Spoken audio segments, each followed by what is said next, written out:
Misalnya ada orang yang sebutlah fisiknya ya, dia misalnya keren, cantik, ganteng, putih. Sehingga kita merasa iri, pengen kayak dia, pengen cantik, pengen ganteng kayak dia.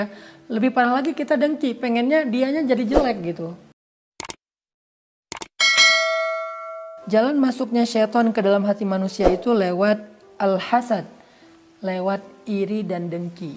Apa makna dari iri dan dengki? Iri itu artinya kita menginginkan atau mencintai sesuatu yang ada pada diri orang lain. Sehingga kita melupakan kebaikan yang ada dalam diri kita atau dalam kehidupan kita. Ini namanya iri.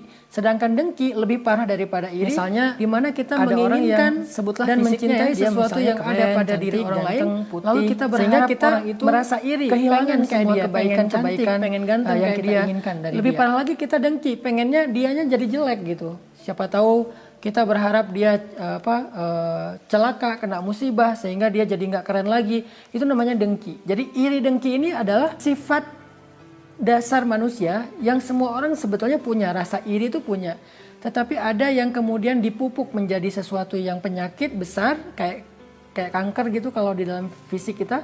Ada yang kemudian ditekan sehingga dia tidak terlalu dominan gitu. Nah, kalau kita membiarkan rasa iri ini dipupuk dengan cara apa? Dengan sering membicarakan tentang orang lain, dengan sering memperhatikan apa yang ada dalam kehidupan orang lain sampai lupa dengan diri kita sendiri, sampai ada muncul istilah rumput tetangga itu lebih baik, lebih hijau. Nah, kalau kita sering ngelihat keluar dan melupakan diri kita, berarti kita sedang memupuk rasa iri dan dengki.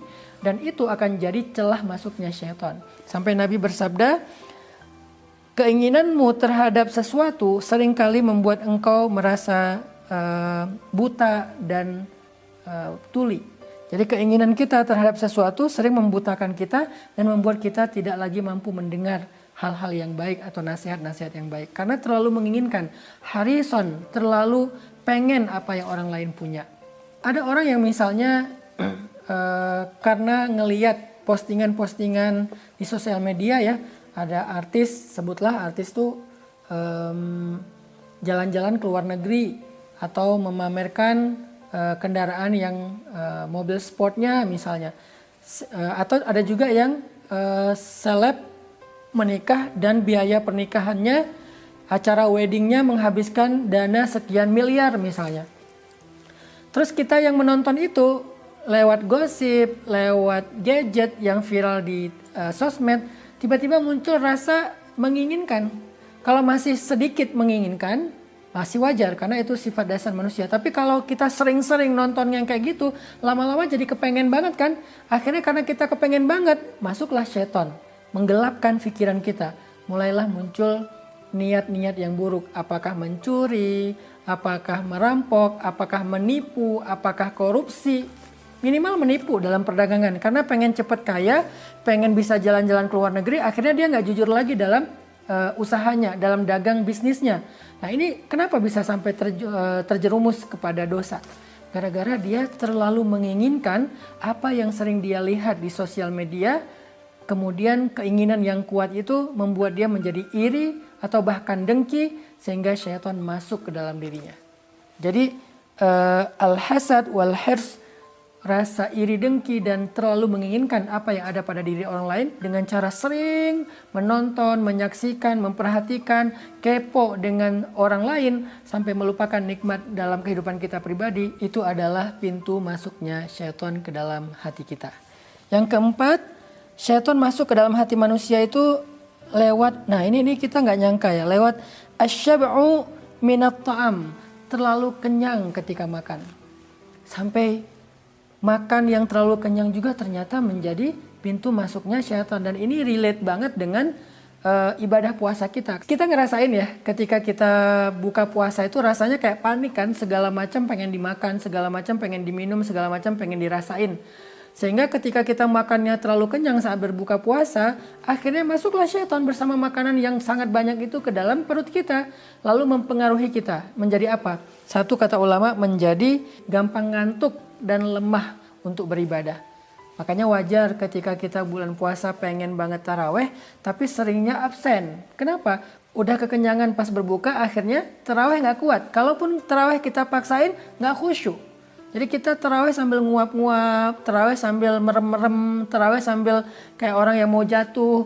Kemudian imam lagi baca apa kita nggak sadar dia baca surat apa, bahkan kita juga nggak tahu udah rakaat keberapa. Kenapa nggak bisa kuat beribadah? Karena tadi syaitan sudah menguasai kita lewat kenyang yang berlebihan. Kemudian ulama juga mengatakan bahayanya kenyang yang berlebihan itu, kata ulama, ayudhiba rahmatal khalqi min qalbih li'annahu yadhunnu annahum kulluhum syaba'. Hilangnya rasa kasih sayang terhadap orang lain di dalam hatinya karena dia berpikir semua orang itu kenyang. Jadi kalau kita terbiasa kenyang itu kita jadi nggak empati, teman-teman, kata Syekh Said Hawa. Kenapa nggak empati? Soalnya kita terbiasa kenyang jadi nggak pernah ngerasain lapar. Lalu kita jadi berpikir semua orang kenyang. Apalagi dalam kondisi kayak pandemi sekarang, ketika banyak orang yang susah, lapar, tapi kita ngerasa nyaman, semua stok makanan kita ada, akhirnya kita hilang empati. Kayak kemarin aja, saat minyak goreng langka, beberapa orang mampu membeli minyak goreng yang harganya mahal, yang sampai harganya 100.000 lebih, atau pakai minyak zaitun. Nah, mereka yang mampu ini tidak mampu merasakan empati terhadap masyarakat yang tidak mampu membeli minyak goreng. Kenapa? Karena mereka udah biasa aja. Jadi di luar langka, di rumah mereka masih bisa mereka masak dengan minyak goreng walaupun harganya mahal. Nah, jadi kenyang menghilangkan empati dari hati seseorang. Dampak lain dari kenyang itu adalah annahu idza sami'a kalamal hikmah la yajidu lahu riqqah.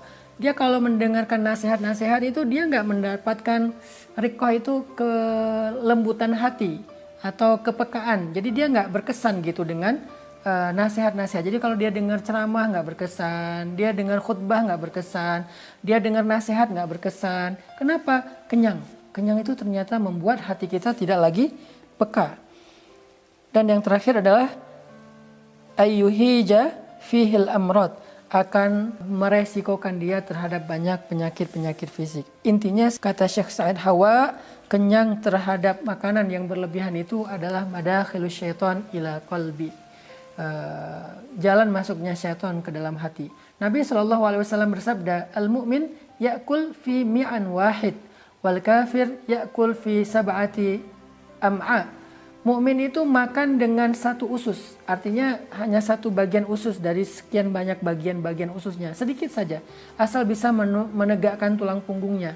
Ini juga harus kita latih, termasuk saya pribadi ya. Jadi kadang-kadang kalau makannya enak, kita jadi lupa diri gitu. Ternyata itu berpengaruh bukan hanya terhadap kesehatan fisik kita, tapi juga kesehatan hati dan jiwa kita. Selanjutnya, di antara jalan masuknya syaitan ke dalam hati manusia itu adalah hubbut tazyin minal athath wathiyab waddar. Suka berhias secara berlebihan, baik itu yang berhubungan dengan perabotan, kemudian rumah, kendaraan, pakaian. Kalau kita suka pamer dengan apa yang kita miliki, lalu menghias-hiasnya secara berlebihan, maka cenderung kita akan dikuasai oleh syaitan. Kenapa? Syaitan itu akan membisikkan kepada kita untuk menjadi ujub, menjadi takjub terhadap diri sendiri.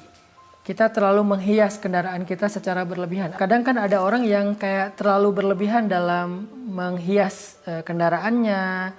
Contohnya sampai dia pakai rotator, sampai pakai berbagai macam aksesoris. Lalu dengan hiasan-hiasan yang sangat banyak itu, dia jadi membandingkan antara kendaraan dia dengan kendaraan orang lain. Muncullah rasa sombong di situ tanpa dia sadari. Terus emang nggak boleh kita menghias kendaraan, rumah, dan seterusnya? Boleh. Yang dilarang itu berlebihan. Apa indikator berlebihan yang bisa memunculkan rasa sombong? Kita bisa istafti qalbak, tanya ke hati kita masing-masing. Kita menghias kendaraan itu supaya lebih safety. Tambahin kayak tadi misalnya ada palang di belakang biar nggak ditabrak motor sama angkot, atau misalnya ditambahin lampu fog lamp, atau misalnya kayak di dalam kabinnya kita pasangin beberapa aksesoris kebutuhan kita. Kalau itu tidak memunculkan rasa sombong, maka itu menghias yang dibolehkan, termasuk rumah, termasuk pakaian. Tapi kalau kita pakai pakaian yang membuat kita merasa sombong, ini branded, maka itu sudah termasuk hubbut tazyin, mencintai perhiasan yang membuat seseorang itu kemudian membuka jalan masuknya syaitan ke dalam hatinya. Semoga ini bisa menjadi sesuatu yang membangkitkan rasa kesadaran kita untuk hati-hati, lebih aware dengan madakhilus syaitan, celah-celah masuknya syaitan, lalu itu akan membuat kita lebih terjaga dalam kebaikan dan terhindar dari berbagai macam keburukan. Kita akan lanjutkan lagi pembahasan tentang madakhilus syaitan ini dalam episode-episode berikutnya. Barakallahu fikum.